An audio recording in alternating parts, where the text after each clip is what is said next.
There's a new highway in Pakistan, and a new rail terminal in Kazakhstan. A seaport in Sri Lanka recently opened, as well as this bridge in rural Laos. What's interesting is that they're all part of one country's project that spans 3 continents and touches over 60% of the world's population.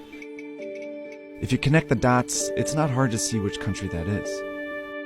This is China's Belt and Road Initiative, the most ambitious infrastructure project in modern history that's designed to reroute global trade.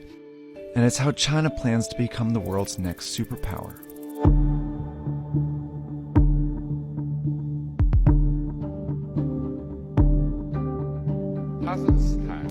Kazakhstan.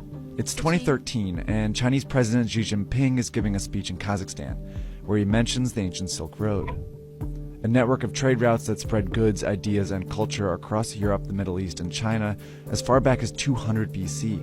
He then says, "We should take an innovative approach and jointly build an economic belt along the Silk Road." A month later, Xi is in Indonesia. The two sides should work together to build up a new maritime road in the 21st century. These 2 phrases were the first mentions of Xi's legacy project, the multi-trillion-dollar Belt and Road Initiative, or BRI. They're also the 2 components of the plan. There's an overland economic belt of 6 corridors that serve as new routes to get goods in and out of China, like this railroad connecting China to London, and these gas pipelines from the Caspian Sea to China, and a high-speed train network in Southeast Asia. Then there's the Maritime Silk Road, a chain of seaports stretching from the South China Sea to Africa that also directs trade to and from China. The BRI also includes oil refineries, industrial parks, power plants, mines, and fiber optic networks, all designed to make it easier for the world to trade with China. So far, over 60 countries have reportedly signed agreements for these projects. And the list is growing because China promotes it as a win-win for everyone. Take, for example, the BRI's flagship project, Pakistan. Like many countries in Central and South Asia, Pakistan has a stagnant economy and a corruption problem. It wasn't a popular place for foreign investment, that is, until China came along. In 2001, China offered to build a brand new port in the small fishing town of Gwadar.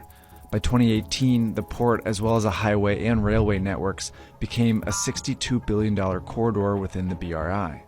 It's where the economic belt meets the Maritime Silk Road, and it seemed to benefit both countries. Pakistan saw its highest GDP growth in 8 years and forged a tight relationship with a major world power. China, on the other hand, secured a new alternative route for goods, especially oil and gas from the Middle East.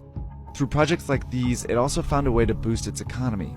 Chinese construction companies that had fewer opportunities within their own country saw a huge boost from BRI contracts. 7 out of the 10 biggest construction firms in the world are now Chinese. What tips the balance in China's favor even more is a requirement that it be involved in building these projects. In Pakistan, for example, Chinese workers have directly built projects like this highway here, and a Chinese firm has worked with locals on a railway here in Serbia. China's involvement is one of its very few demands, and that's set these deals apart so far. See, typically, to get investment from the West, countries have to meet strict ethical standards. But China's offered billions of dollars, mostly in loans, with far fewer conditions. So it's no surprise the BRI has been a big hit with the less democratic countries in the region. China has signed agreements with authoritarian governments, military regimes, and some of the most corrupt countries in the world. It's even affiliated with Afghanistan, Ukraine, Yemen, and Iraq, all currently splintered by conflict. Because of China's willingness to loan money to unreliable countries, many experts have called the BRI a risky plan. Eventually, these countries will have to pay China back, but corruption and conflict make that payback unlikely. A recent report found that many of the countries indebted to China are very vulnerable, including 8 that are at high risk of being unable to pay. So why does China keep lending? Because there's more to the BRI than just economics. In Sri Lanka, China loaned about $1.5 billion for a new deepwater port. It was a key stop on the Maritime Silk Road. By 2017, it was clear Sri Lanka couldn't pay back the loan, so instead they gave China control of the port as part of a 99-year lease. China also controls the strategic port in Pakistan, where it has a 40-year lease. It's pushing for a similar agreement in Myanmar, and it just opened an actual Chinese naval base in Djibouti. These are all signs of what's been called the string of pearls theory. It predicts that China is trying to establish a string of naval bases in the Indian Ocean that will allow it to station ships and guard shipping routes that move through the region. So while China's not getting its money back, it's still achieving some very important strategic goals. China's growing influence challenges the status of the US, which has been the world's lone superpower for the last several decades. But isolation is trending in the US, meaning that they are investing less and therefore losing influence around the world. The BRI is China's way of leveraging power to become a global leader. By building relationships and taking control of global trade, China's well on its way.